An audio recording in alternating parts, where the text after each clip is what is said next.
Hello friends, welcome to my YouTube channel. My name is Prathamesh. Without wasting our time, let's begin. And if you like, please like, share, and subscribe. A system operating at maximum velocity cannot easily change direction. When a physical barrier appears, the machine is forced to a dead stop. This graph tracks OpenAI's target financial trajectory over the next few months. The company is actively preparing for an initial public offering in late 2026, aiming for a $1 trillion valuation. That financial momentum has collided with an active federal trial playing out right now in May 2026 inside this Oakland, California courthouse. A legal challenge to the company's foundational charter now threatens the IPO's viability. Elon Musk is pursuing an aggressive legal campaign against the organization he helped create. Musk is litigating for a structural unwinding, a court-ordered reversal of OpenAI's transition into a for-profit corporation. To understand the mechanics of this trial, we must examine the $150 billion restitution demand, the targeted stripping of executive assets, and the freezing of institutional capital. This litigation is a legal mechanism actively threatening to vaporize the largest tech public offering ever. The first major remedy the lawsuit seeks is the complete reversal of OpenAI's late 2025 structural conversion to a for-profit entity. This diagram illustrates OpenAI's current corporate architecture. A central 501c3 nonprofit core sits enveloped by a larger commercial for-profit outer shell. The legal filing asks the court to systematically dismantle these outer commercial layers, isolating the original nonprofit character and restoring it. The justification for this drastic action rests on the plaintiff's central allegation that the current executives looted the original nonprofit structure to secure their own financial gain. During his testimony, Musk summarized his argument by telling the court, "You just can't steal a charity." The venue for deciding the validity of this claim relies on a 9-member jury currently sitting in Oakland. However, this jury's role is strictly limited. They will only provide an advisory verdict on whether the defendants are liable. They do not decree the punishment. That authority rests entirely with Judge Yvonne Gonzalez Rogers through equitable relief, the specific judicial power to mandate widespread corporate restructuring. The survival of OpenAI's current structure bypasses any internal board governance. It relies on one federal judge deciding how to apply her equitable relief powers. The structural rollback is only the first demand. The lawsuit also pursues highly asymmetrical financial restitution. This flow model represents the penalty being demanded, up to $150 billion extracted directly from OpenAI and Microsoft. These funds are not destined for the plaintiff's accounts. The lawsuit dictates this capital must be routed to recapitalize OpenAI's charitable arm. The filing directly targets the company's individual executives, beginning with CEO Sam Altman. It applies equal legal pressure to the company's president, Brockman. The specific legal tool deployed here is asset forfeiture. The demand explicitly requests the court to strip both executives of any equity they gained during the corporate restructure. This chart shows the internal capitalization table. If enforced, the ownership shares held by Altman and Brockman drop to zero immediately. Those stripped shares do not evaporate. They are forcibly transferred and reallocated back to the nonprofit entity. These demands weaponize the capitalization table itself. It is a calculated maneuver to enact punitive forfeiture, defunding the commercial executives while radically refunding the charity.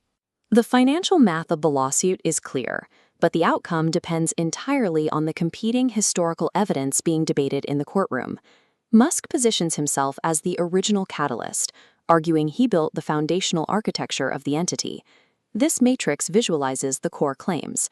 On the left, the metric anchoring Musk's argument, his nearly $38 million in seed funding. He testified he was a fool for supplying capital, asserting these donations were later unlawfully exploited for commercial use. OpenAI's legal defense relies on a drastically different interpretation of the timeline. The defense team points to evidence demonstrating that the plaintiff actively supported a shift to a for-profit model as early as 2017. Their position asserts that this litigation only materialized after his attempts to personally seize control of the company were rejected by the board. They categorize the lawsuit as a fiduciary breach, arguing the plaintiff is utilizing the legal system to inflict damage for his own commercial benefit. The true competitive beneficiary of this alleged harassment campaign, according to the defense, is his own artificial intelligence venture, xAI. The evidentiary clash hinges on a single question: does early seed capital permanently bind a mature company to its founding charter, or does subsequent corporate consent supersede those original intentions? As the arguments continue, the real-world implications pull us back to the financial reality facing the company in late 2026. Massive financial liquidity is highly sensitive to risk. When exposed to extreme legal uncertainty, capital becomes completely isolated and trapped. The immediate secondary effect of the ongoing trial is capital market paralysis. To execute a $1 trillion public offering, institutional underwriters are required to facilitate the distribution of shares. Those underwriters are legally and financially blocked from proceeding. They cannot price an asset while a federal judge is actively considering a mandate to structurally unwind the issuing corporation. This timeline illustrates the path to the IPO. The momentum completely comes to a halt upon hitting the legal roadblock of a judicial remedy verdict. While the jury will conclude their advisory role regarding liability in May 2026, the underlying structural risk remains entirely open. Only the final signature of Judge Rogers on the equitable relief ruling can unfreeze the institutional capital. Public relations narratives hold no weight in this calculus. This lawsuit mathematically dictates whether OpenAI achieves the largest public offering in tech history or suffers the most massive forced asset redistribution ever ordered by a federal court. As of May 2026, OpenAI is operating as a fully transitioned for-profit entity. This timeline maps the company's immediate financial trajectory toward a late 2026 initial public offering, targeting a valuation of $1 trillion. Executing an IPO of this magnitude requires absolute corporate certainty. The Securities and Exchange Commission and the market itself require long-term executive stability and a mathematically clear capitalization table showing exact equity distribution.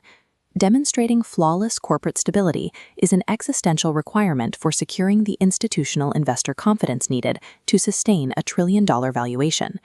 In a federal court in Oakland, California, Elon Musk is currently executing an aggressive legal campaign. This campaign targets OpenAI itself, along with CEO Sam Altman and President Greg Brockman. The trajectory of this trial, which entered the jury phase in late April 2026, collides with OpenAI's IPO timeline. Musk's requested remedies target OpenAI's current corporate architecture directly, seeking to dismantle the company's legal ability to go public. During his testimony, Musk claimed he was the original driving force behind OpenAI's creation. He pointed to the nearly $38 million in early funding he provided, stating that you just can't steal a charity. OpenAI's legal team characterizes the lawsuit as a bad faith harassment campaign. They argue Musk's true motivation is to suppress a market rival for the benefit of xAI.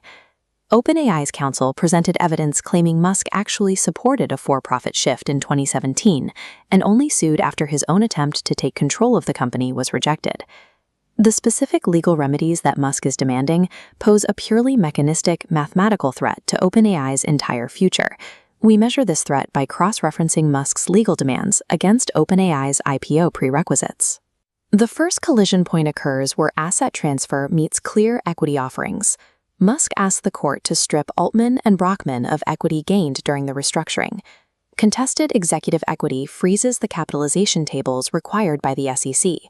A company cannot float shares when its core ownership is a matter of active federal litigation. A second collision point appears at the intersection of leadership removal and executive stability. Based on allegations they looted the nonprofit mission, Musk demands the forceful removal of the CEO and president. A court-ordered removal of a founding executive team invalidates the governance stability that institutional investors require to price a $1 trillion valuation. The lawsuit also targets the company's financial reserves. This chart compares a standard tech company's pre-IPO capital reserves against the $150 billion in damages Musk is demanding. This financial redress is sought jointly from OpenAI and Microsoft. Musk testified these funds would be funneled back into OpenAI's charitable arm. The looming liability of a $150 billion payout drains the secure capital reserves a firm requires to survive the transition into a public market. These outcomes depend on a specific dual decision structure in the Oakland Federal Court. A 9-member jury is currently hearing the evidence. Their role is limited, to an advisory verdict, rather than a final ruling. The final decision rests with Judge Yvonne Gonzalez Rogers. She holds unilateral power over the final equitable remedy, with discretion to accept or ignore the jury's advice. Ultimately, one judge's singular interpretation of corporate fiduciary duty will determine the structural fate of this trillion-dollar enterprise. The most severe remedy requested is structural unwinding. In late 2025, OpenAI finalized its transition to a commercial entity, pooling its assets and intellectual property into this for-profit structure. A judicial order to unwind would force the company to strip its commercial assets and return them to the original nonprofit structure. If structural unwinding is ordered, the commercial entity preparing for the IPO ceases to legally exist. The May 2026 trial serves as a hard structural freeze on OpenAI's capital ambitions. The underlying legal risk poses a threat of systemic paralysis to the company's architecture.